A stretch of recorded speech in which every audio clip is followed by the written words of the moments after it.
मानुषी के मित्रों को मेरा नमस्कार। आज मैं एक अपने बहुत विशेष मित्र पवन चौधरी जी से आपकी मुलाकात कराने जा रही हूँ। पवन चौधरी जी is currently the CEO of Bygone India, a French multinational. He's chairman Medical Technology Association of India and has authored several books. He's a very colorful personality. One of his books, apparently a bestseller, is How a Good Person Can Really Win. But I actually prefer the earlier title of this book, which was When You Are Sinking, Become a Submarine. Then the second one is a trilogy of wisdom on Chanakya, Confucius, and Kabir, and the RX Factor on healthcare marketing and strategy. That's his specialization. He's also written a book on Lal Bahadur Shastri, Lessons in Leadership, with Anil Shastri. Has hosted several TV shows on Doordarshan, and that's how I initially met you, Pavanji, on your TV series called Hum Aise Kyun Hain, and is a well-known columnist for various papers. Now, today, since Pavanji represents the corporate sector, जो कि बहुत चिंतित है, बहुत worried है, GDP fall, GDP growth का क्या होगा, economy का क्या होगा.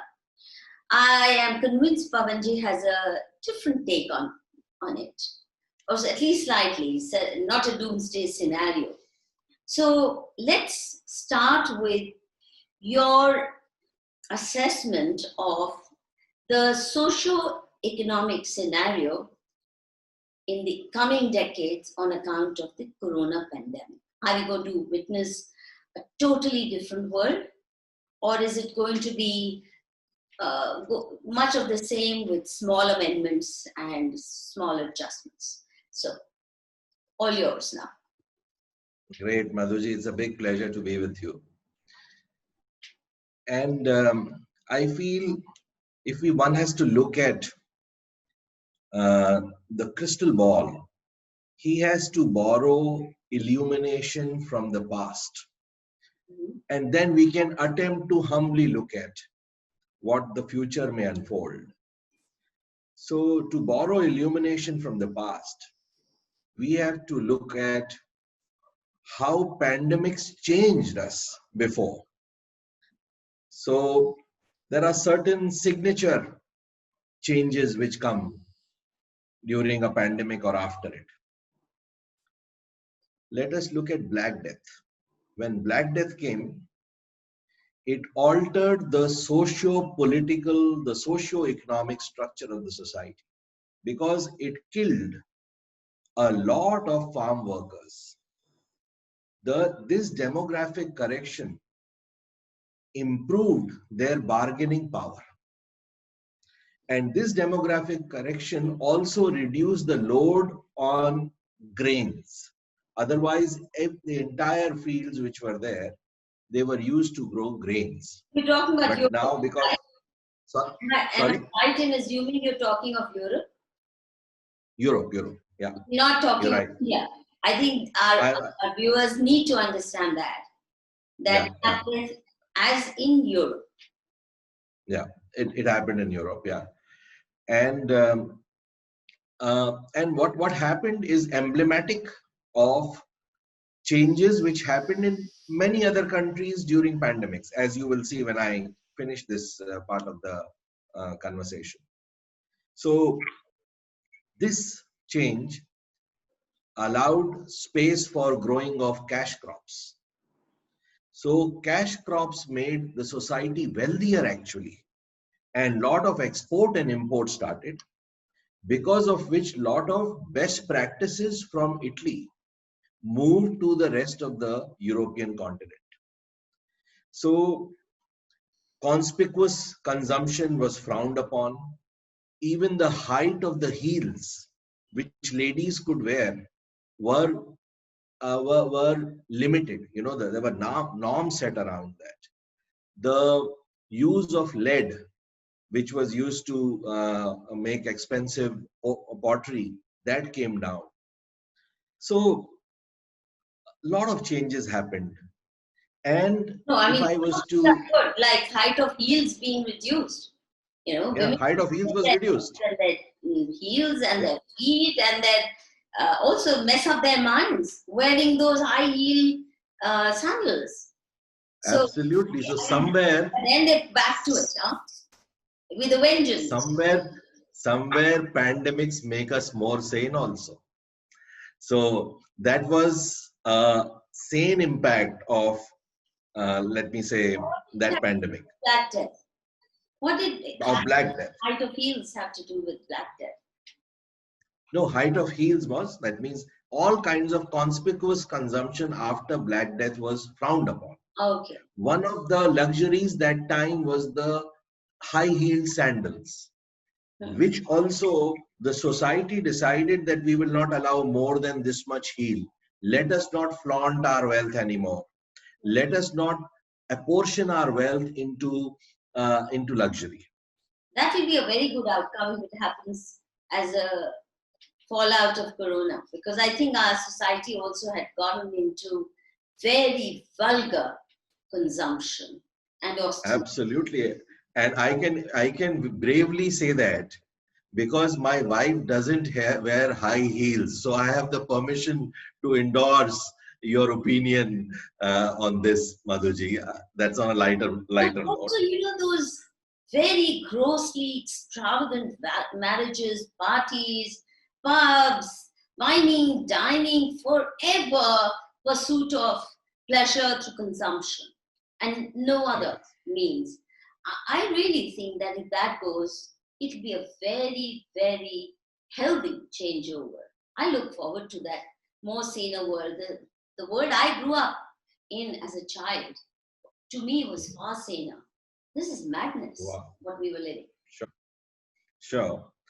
So there was not only a decline. I've spoken about how things declined in terms of consumption, etc., for want of a better word. There was also enhancement of certain businesses. For example, that time there was this erroneous belief that all these infections come because of miasma, which rises from the earth and infects us. So the entire soil for kilometers after kilometers was paved with flintstones. This industry grew.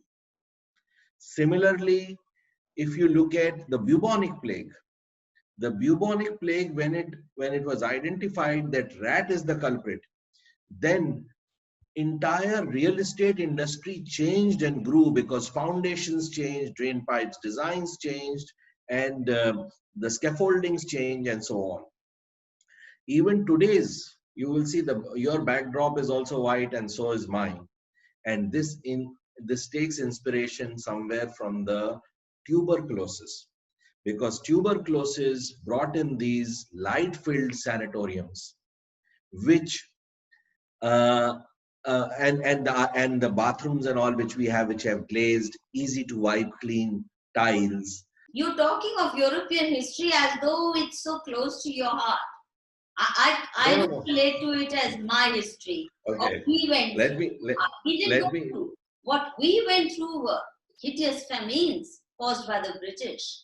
What we went through was a very, very nasty plague brought again through by the British neglect of civic amenities in the walls, within the city areas. They left the old cities to just die and not invest in infrastructure.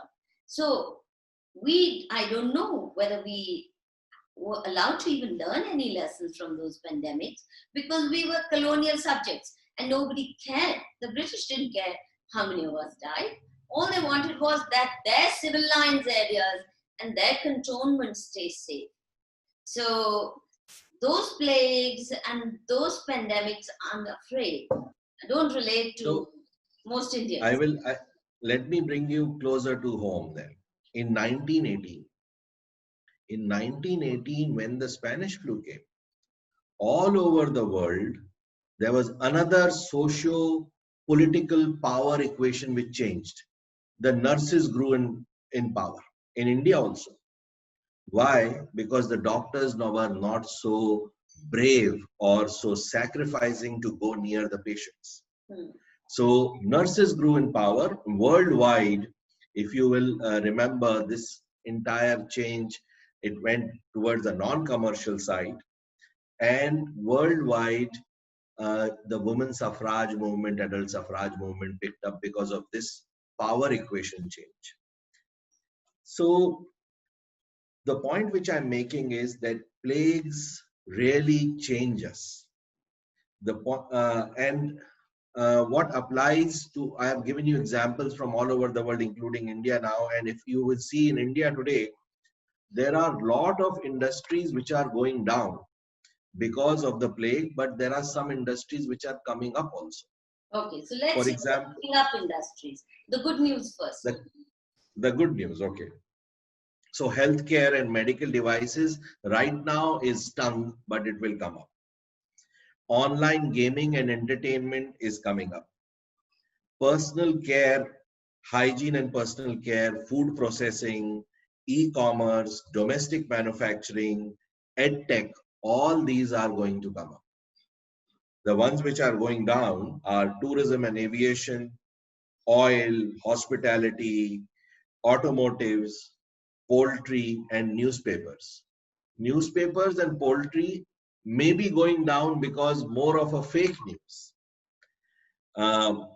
Because we are not fully sure that whether poultry communicates this virus, nor are we fully sure whether the downswing in poultry has, I think, a direct correlationship to people understanding that a vegetarian diet is the safest diet. And not just poultry, but it's also meat products. People have become cautious about that.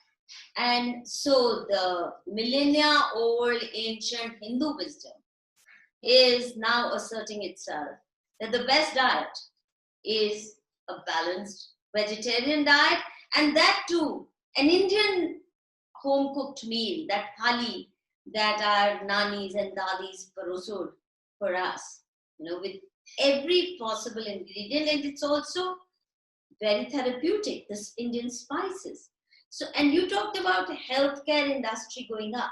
I fear that if people understand that a lot of these diseases that are linked to compromised immune system are due to lifestyle and bad food habits, and that allopathic medicine actually creates more ills than it cures, that there are too many adverse reactions for every pill they take, and they actually go to traditional Ayurvedic remedies, the medical industry might actually see a downswing over the next few decades.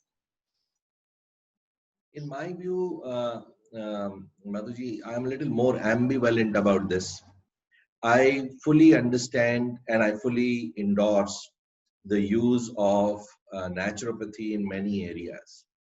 At the same time, my experience as a medical professional has been that there are certain acute issues which for which we have to bring in the Western kind of treatment. Of course, you can say that these issues may not come if you follow the right lifestyle.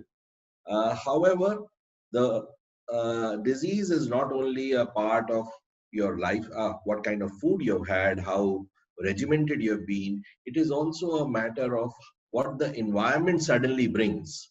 And what the environment suddenly brings, for example, is Corona. So I feel that there is a space for both the systems of medicine. Having said that, there is surely good. I agree with you that for certain kind of emergencies, critical conditions, only allopathic can work. I agree with you, but certainly not antibiotics. They cause more harm and more deaths in the world than cures. And now we've seen what resistance to antibiotics has done to this. They've really compromised our safety. The point that I was trying to make is that a large number of illnesses can be averted, including corona, if your immune system is good and that your lifestyle includes disciplined food habits, home cooked foods, healthy grains, and that you're not eating junk food as a daily routine. Now, if you do all of those things, also regular sleep hours, no all-night partying, you're not going to be so compromised. So in that sense, I'm saying if people actually learn these elementary lessons, then all these five-star hospitals and pharmaceutical companies, they are going to be in trouble and you're linked with them. So I don't know whether we should be grieving for them or celebrating that change. Yeah. So sure, I'm linked with them, and that's a good disclosure. At the same time, what I feel is that when I speak to you, I speak as objectively as possible. True. So I'm reminded of Shampeter. You always do. Yeah, so, I don't think you have agendas, hidden agendas ever. No, so that's why I'm talking to you. Yeah, I try to be irrefutably correct. I may be failing many a time.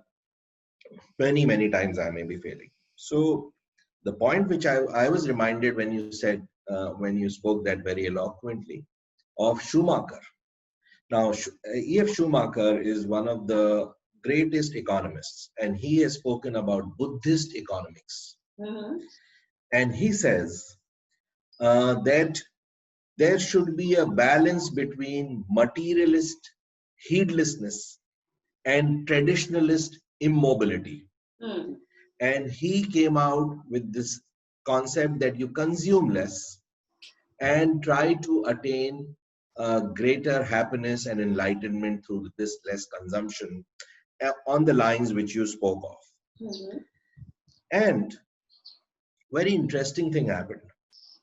He came out with this concept of adequate economists, adequate technology, adequate technology for poor countries. But what happened? Appropriate technologies. Appropriate technology, right? Yeah, you're right. Absolutely. Appropriate technologies. Thank you very much for correcting that. I'm glad I'm sitting with a scholar. Appropriate technology he brought in for the poor countries. But what happened? Poor countries did not adopt it.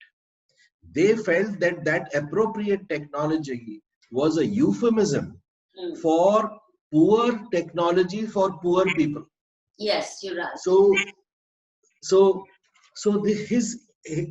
I really loved the balance which he brought in, but the fact that there were certain better technologies available which were maybe more important from the acute treatment side. I'm just imagining. So this is what I feel, that people like you are very few and far between, and who have actually gone towards that golden mean. Most people want the same kind of technologies as have made the rich world rich, or as the rich use for their health is what the poor patient also wants. This is the situation, and this is maybe we are a little away from the ideal type, but this is what I have seen in my life, that whenever in my companies also, whenever I've tried to bring something which is appropriate, it is not necessary that it will take off. It may be possible that वो कहते हैं खुशबुओं को फैलने का शौक है मगर मुमकिन नहीं हवाओं से रिश्ता किए बगैर. So कई बड़ी अच्छी खुशबुएं हैं, लेकिन उनका क्योंकि उन हवाओं से रिश्ता नहीं होता जो लोगों के दिमाग में चल रही हैं. The tides which are running in the minds of people, in their hearts, they many a time do not accept what may be best for them. Okay, so, I get the point. Now let's go to, in the post-corona world, how is geopolitics going to change economics? How is geopolitics? It's a very deep question. how is geopolitics going to change economics? In our own neighborhood, we see the changing equation of China with the whole world, including with India. China is today the fall guy. And it's not just because they are attacking India, but because of the manner in which this emerging superpower has been behaving. So, what does the post-corona, post-Wuhan virus world look like? So the Wuhan virus, post-Wuhan virus world, in terms of geopolitics, will look more fragmented. It doesn't mean countries will completely isolate themselves, but there will be clusters. Birds of a feather will flock together. That means rather than offshoring, which was happening all over the world, there will be more friendshoring, which will happen. Some countries would prefer to do business with each other. And why? It is not only the fact that these fissures are coming because of geopolitical considerations, because some countries are becoming more aggressive and kind of imperial in nature, but also because the sectors, how they are evolving, have become linked. For example, earlier, defense was dependent on defense sector. But now there is a defense sector, this defense angle in healthcare also. You have pacemakers, which can be hacked through a cyber army. All the pacemakers can be hacked, discharged, even shocks can be given. Oh my God. So I didn't know. So, yeah. So this is a... That makes... And this is... So this is not only happening... Sorry. We make sure no pacemakers are ever used within our reach at least. If this is what can be done. Again, your Schumacher is coming to your aid, and that's why I said that I also admire what he said, and maybe in the world tomorrow we might actually be training our kids how to have a lifestyle so that when they grow up, they don't have to have pacemakers, which will make them vulnerable. In any case, Dr. A.M. Hegde, I'm sure you know of him, has been campaigning relentlessly that most of these heart surgeries are more harmful than good. They're useless or mostly needless. And I tend to believe in that. Apart from the lifestyle changes, I think aggressive interventions by allopathic system, I can say that barring one part where I had to go through a surgery for removal of a brain tumor, every other intervention in my life has been harmful, including the 2-3 surgeries that I underwent as a young kid. They were useless, absolutely, and they left me marred for life. Now, I really think that if people start fearing hospitals, earlier, people used to rush to hospital at the drop of a hat, thinking that's their only lifeline. Now, you're afraid of entering a hospital lest you come up with corona infection or other infections. Now, hospital-induced infections, as you well know, are much deadlier than ordinary infections. So, fear of hospitals might make people try more of home remedies. For majority of it, like during my childhood, I don't ever remember going to a doctor. Rarely, if ever. Most of our illnesses, minor ones, were handled from the kitchen. And each Indian kitchen is a minor Vaidyashala. So if you can avoid doctors, then you're not compromising your immunity. And if you don't compromise your immunity for all those matters, then you're less likely to need big interventions, except occasionally.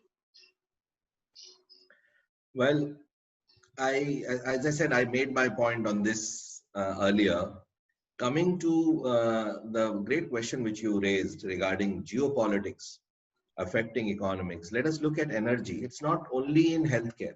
Yeah. If we imagine energy, now energy so far, if you will remember Winston Churchill in 1920, when he realized that coal will not be enough for to power his ships for war, he created Iraq. Yeah. Because he wanted to have suzerainty over that oil supplying nation. Similarly, America, when it realized that its oil supply may run out, they created the protectorate of Saudi Arabia. True. And now there is a central command there. Mhm. And Lenin said that communism, I will bring on the power. The communism strength will, Russia's strength will rest on communism and full electrification. And today, China has gone and occupied, or let me say, made sure that Sudan and several other countries are under its control, Iran, because of this energy security. Now, we are thinking today that a new level of energy is coming through renewables. So, this kind of monopolization and undemocratic acquisition of these energy resources will go. No, because for renewables, wind and solar also, you will require certain minerals to make those magnets, those batteries, etc. So those are also not plentiful or evenly distributed. That means the new technologies which are coming, which are better, they will also maybe get into the same game which was there earlier. Mhm. Similarly, the linkages between these technologies and, let us say, electric vehicle, which is supposed to be a clean vehicle, these also have to be kept in mind. So you will realize that the supply chain is so entangled that you cannot divorce a country very easily. True. And you will have to walk through those uh, geopolitical and geo-economic issues very carefully, with the help of experts who understand not only all these interlinkages, but also how new technology like AI, blockchain, big data, etc., will impact all these. True. Plus, you will have to have somebody like Keith Joseph. Keith Joseph was the advisor to Margaret Thatcher. And Margaret Thatcher, his job was only to tell what will be the unintended consequences of policy. So policy will have to be made very, very carefully, and bringing some very big generalist minds to assimilate all these strands to make sure that you walk on a path which you very soon do not deeply regret, or which doesn't lead to uh, uh, doesn't lead to a quagmire.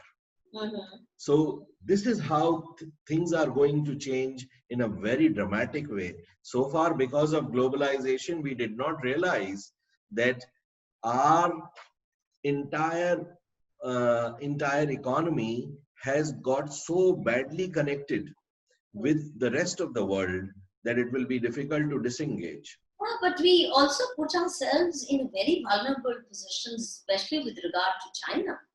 We really became a client state. And mindless imports, all these decades, last few decades, we stopped making even pencils and sharpeners or rubber slippers, things that are so easy. We don't need rocket science.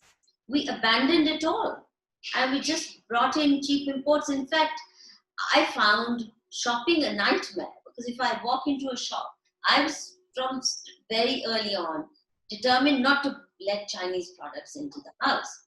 And if you went anywhere, whether underwear or slippers or pencil and sharpener, if you asked for made in India, they really had no answer. And I would then, sarcastically remark कि next we will start demanding that sales girls भी Chinese हो, क्योंकि आपके salesmen और sales girls बड़े ही नालायक बुद्धू किस्म के होते हैं. They at least will know how to market their goods. तो आप भी अब यहाँ से तैयारी कर लीजिए, क्योंकि आपसे आप ब्राउन स्किन हैं, कौन खरीदने आएगा? सुंदर चाइनीज लड़कियां होंगी तो ज्यादा बिक्री होगी. तो ये बुरा हाल हमने कर दिया कि कोई चीजें नहीं बनती है इस देश में, बाथरूम टाइल्स नहीं बनती है इस देश में, चम्मच करछी नहीं बनती इस देश में, दिवाली के खिलौने या दिवाली हमारी मूर्तियां जिनको हम पूछते हैं वो भी चाइना से आती हैं, सिंथेटिक मटेरियल से. तो कैसी दुनिया बना ली हमने बिना सोचे, बिना समझे. एक्चुअली जब हम ये डिसीजन ले रहे थे, जिसने इन चीजों की नींव रखी है, तब हमें मालूम नहीं था हम क्या कर रहे हैं. ऐसा कैसे हो सकता है? I'm absolutely apolitical, but I will share with you. I in my own humble capacity as a responsible citizen, I keep all governments accountable in my own small way. 1971 में जब हमने बांग्लादेश को पाकिस्तान से अलग किया, उस समय Nixon did not have the large heart to allow us to have that strategic autonomy. And that is the time when that dialogue comes that Indira Gandhi was called a witch or something else by him. That is the time US went close to China. Between China and India, though China was a non-democratic setup and India was a democratic setup, US went and shook hands with China. I would not say that what Indira Gandhi did was wrong. I feel that expression of strategic autonomy was the right expression. But that is not. We did not. Our import dependence on China. We've been sending them raw material. We've been sending them minerals. We've been sending them metals. Nikalte, we dig and we send them at cheap prices. And I'm told that the Chinese are smart enough that they're even dumping many of those things so that they have the price advantage if ever there's scarcity of such things. So they emptied out our mines and we started importing junky industrial products. Now that has nothing to do with America making a deal with China. It's to do with our bankruptcy, the bankruptcy of our leaders. What America got from there, and now America is also regretting. What America got from there was a disciplined workforce, a regimented army of workers, and it got from there low-cost manufacturing. However, China played smarter than India. I would not say that India played dumb. India also was among the smarter countries, but China was cleverer. China did not open the market to those companies which came so much. So, president after president of America just kept on calculating the profits they are getting through the products which they are making in China and selling globally. Not realizing that a time will come, which has come now, that they are not manufacturing things only. So now they are also in a very big jam. And as far as minerals and all is concerned, what China has done, China also, first of all, China is mineral rich. And the rare minerals, which are very important, like the minerals used in manufacture of batteries, photovoltaic cells, and so on, these minerals, neodymium, gallium, indium, these minerals, they have enough, or they have acquired the mines in those countries where these minerals are available.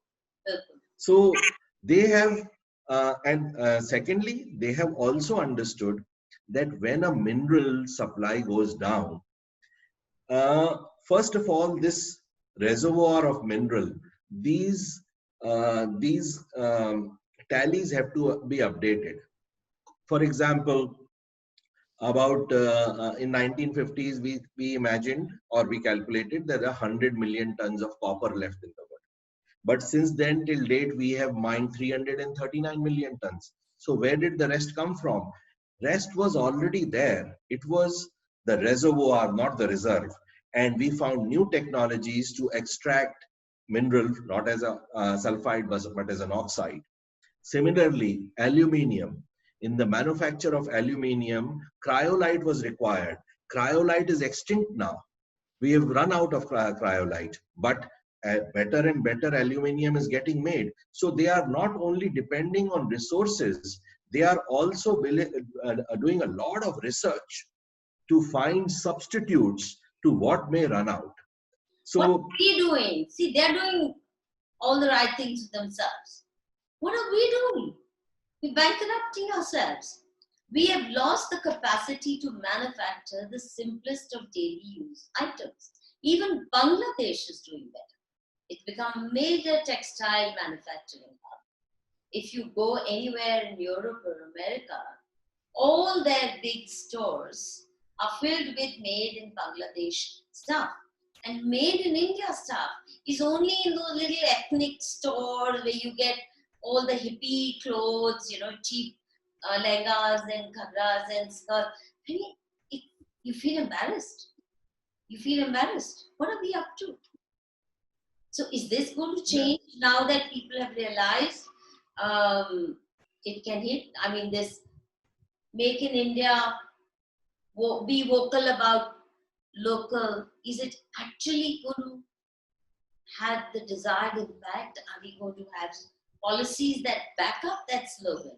Because Made in India and Skill India mission has been, unfortunately, a flop thus far. Is it going to change?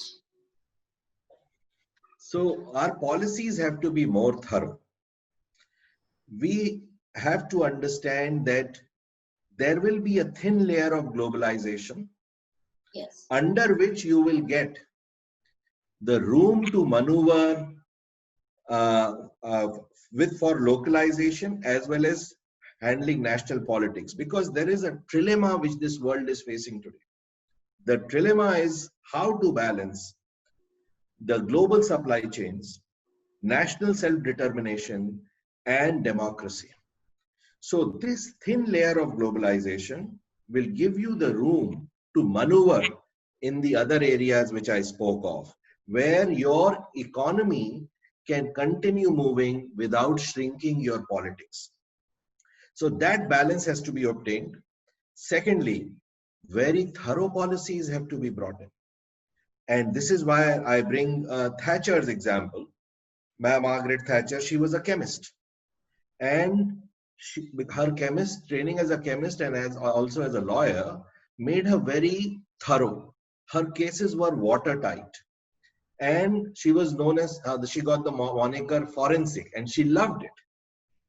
That level of thoroughness and Keith Josephs of the world are required to tell that there may be unintended consequences of well-intentioned policy. Good intentions are not enough to make you succeed. They do not protect you from bad decisions. And this has to come from the advisors of the leaders that be. Because I have interacted with the helm of leadership, and I feel the helm of political leadership, let us say Mr. Why don't Modi. you say you've interacted with the Prime Minister? Yeah, I have interacted with him on a couple of occasions, and I feel that he has width of understanding, very wide level of understanding he has. Yes. In fact, all these interlinkages which I spoke of in defense, energy, EVs, healthcare, real estate, he might be the only person I feel who might be having that width of understanding. And in new tech also, I would request the reader, though I will also, whenever in my own humble capacity, I would critique also, but I would request to see what he has spoken on blockchain in agriculture. So he understands the new tech also. However, we need another set of advisors under him who can go deeper into each of these areas and warn them of unintended consequences of any policy which is not very thoroughly worked out. But also, so this is implementation has to be done by a bureaucracy. And the bureaucracy is so prone to sabotage. Sabotaging the best of intents, the best of policies made. And since they're not ever held to account for failures, they just move on. After making a mess here and a blunder there, they move on, they keep getting promotions, and they retire with perhaps more awards by way of post-retirement benefits and placements if they've been good yes men. Now the point is, given the track record of a bureaucracy in shoddy implementation and effective sabotage of what are potentially good policies, are we going to witness Make in India? Are we going to witness the coming of Indian capital? For example, all those companies that went to China to manufacture everything. And mind you, Indians buy the cheapest, the lowliest goods from there. America भी import करता है China से अपने domestic market के लिए, वो quality goods लेके आएंगे. हम तो कबाड़ कचरा लेके आते हैं.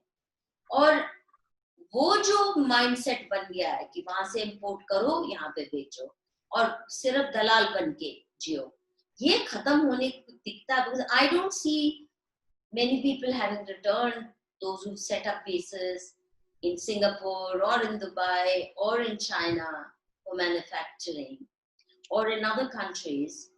I don't see anyone yet having returned. So before we think of foreign capital returning, what are we doing to get the flight of Indian capital out back home? The manufacturing industry returning to India. ये कब होने वाला है? So in my view, the industry will not come to India in one tranche. Whatever is import substitutable in the short run will come first. And things which are requiring a more elaborate ecosystem will have to wait a bit, or that ecosystem will have to be put in place. So I am not entirely with the Western view which says that governments cannot intervene. No, some governments have intervened so beautifully. Look at Korea. Korea asked LG to make, LG wanted to make garments, and Korean government said, no, please make cables, electric cables. And there was a carrot and stick policy there, which worked. And today LG is a very powerful consumer product giant. However, this can be done better with a domestic company. To attract global companies, you will require that ecosystem and compete with the Vietnams of the world. Now look at Vietnam, for example. Vietnam has a Samsung subsidiary, and so do we. Our Samsung subsidiary in India has done a turnover of $12 billion roughly in the last more than 20 years. Their Samsung subsidiary in Vietnam has done a turnover of $52 billion, which is where we are coming to the point which we are making, that regulatory predictability, thorough policies, as well as more and more bureaucrats who are willing, who are yes, specialists, and then the final advisors have to be generalists, because now there is so much of specialization that somebody. कोई specialization नहीं है. 2 साल अभी नहीं। Agriculture minister हैं, फिर industry बन जाते हैं, फिर डिफेंस सेक्रेटरी बन जाते हैं. I mean, how the hell can a person acquire specialist knowledge in each one of those domains within days of assuming charge? And there isn't any drilling done before people are posted like that. These are mainly political appointments to check if the person actually has the caliber to do things that are required in that portfolio. Firstly, our recruitment itself is very flawed. Training is even worse. And then, of course, there's shuttling, musical chairs. आज एक bureaucrat इस post पे वहां समझ भी नहीं आया, अगले में पहुंच गए. तो नीचे के बाबू जो है वो चलाते हैं, फिर उनको मालूम है कि सब फाइलें हमारे हाथ में हैं और फीड करना हम नहीं है. तो ये सिस्टम तो चल नहीं सकता. ये ब्यूरोक्रेसी को रीहॉल किए बगैर तो नहीं चल सकता. और मैं देखिए, आप सैमसंग की बात करते हैं पवन जी, आप सैमसंग की बात करते हैं. मैं तो कह रही हूँ मुझे बाथरूम स्लीपर ही दे दो मेड इन इंडिया. उसमें तो कोई बहुत एक्सपर्टीज नहीं. बचपन में हम मेड इन इंडिया ही स्लीपर जूते पहनते थे, वो अच्छे थे, कोई बुराई नहीं थी उनमें. उतना तो कर लो. पेंसिल रबर तो यहाँ बनाने लगो, फुट रूलर तो बनाने लगो. मतलब जो छोटे छोटे स्टेशनरी आइटम्स होते थे, और इतनी घटिया पेंसिल्स हैं ये कि उनको घुमाते घुमाते आपके हाथ कट जाते हैं. चाइना की they're meant to be discarded before they are bought, but we are still buying that because India is just not manufacturing. अब मैं आपके पॉइंट के साथ में एक और पॉइंट रखता हूँ, उसके बाद आपसे एक प्रश्न पूछूंगा मैं. जी. मेरा पॉइंट ये है कि इसमें समाज की कितनी रिस्पॉन्सिबिलिटी है कि सिचुएशन यहां पहुंच गई. और मैं ये हिस्टोरिकल पर्सपेक्टिव में रखना चाहता हूं. नेपोलियन ने बोला, let us defeat this nation of shopkeepers, pointing towards England. Yes. Let us defeat this nation of shopkeepers. That means the commercial man was being downgraded. Shopkeepers, there must have been a derogatory term, because it was the generals who could plunder and bring riches, etc., who were at the top of the rung. And the bureaucrats also.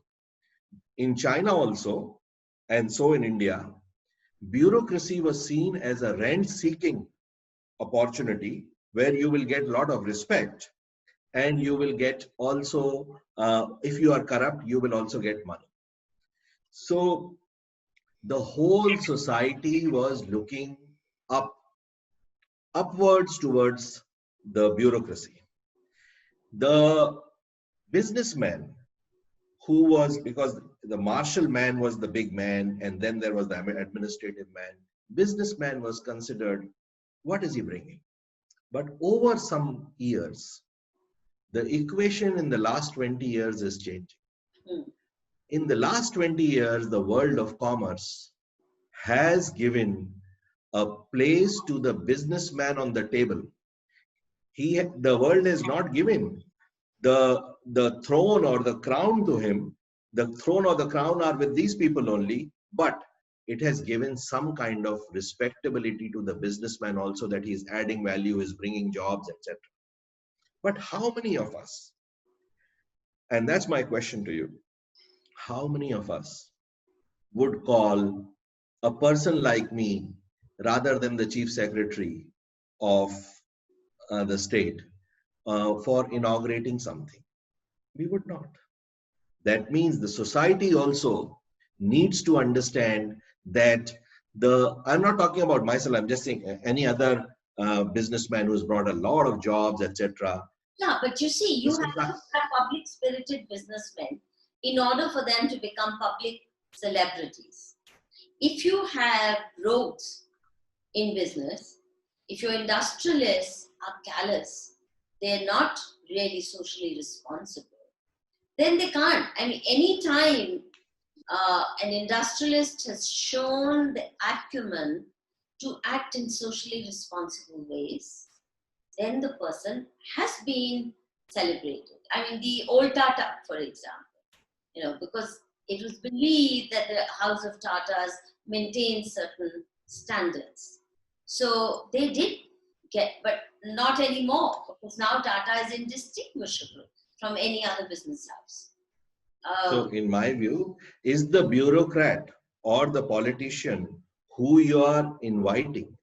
I'm not talking about anybody. I'm just saying.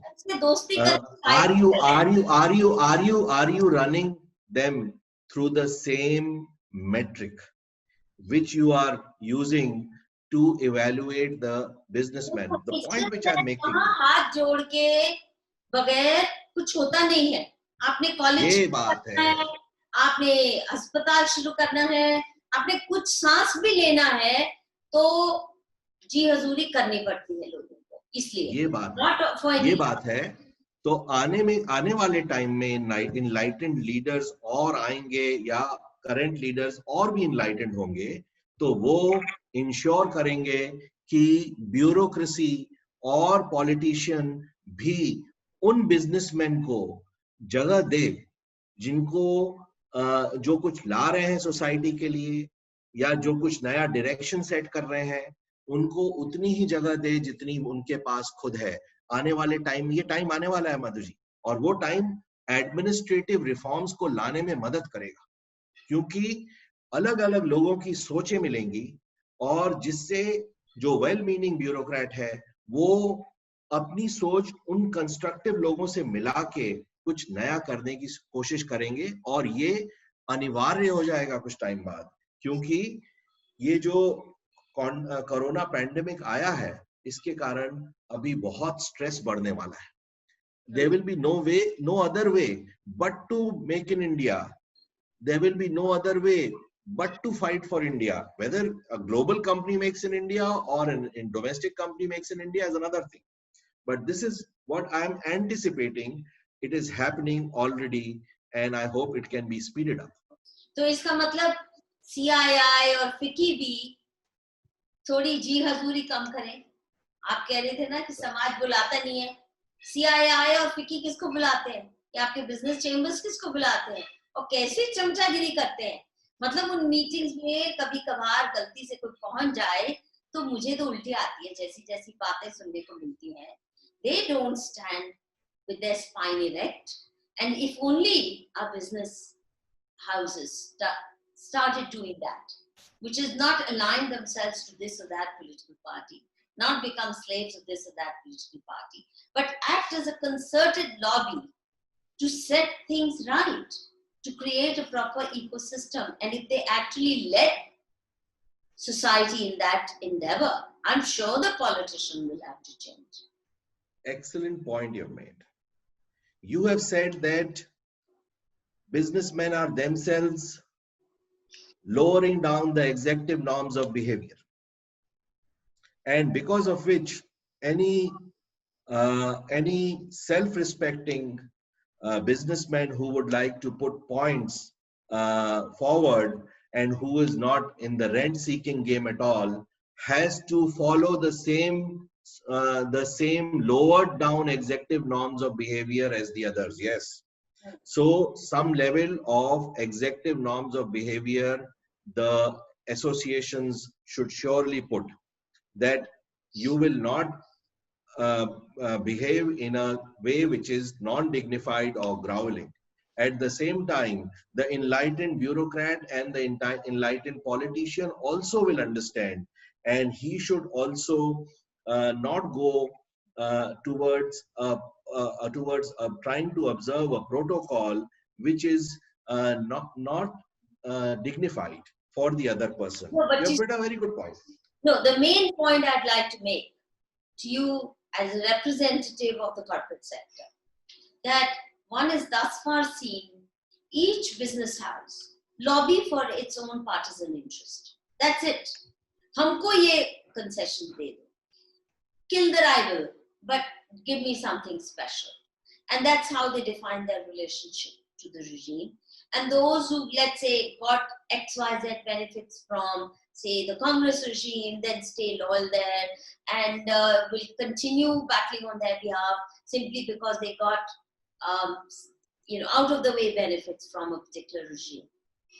But businessmen actually creating an ecosystem that is business friendly, that is citizen friendly, that is enterprise friendly. I haven't yet seen happening.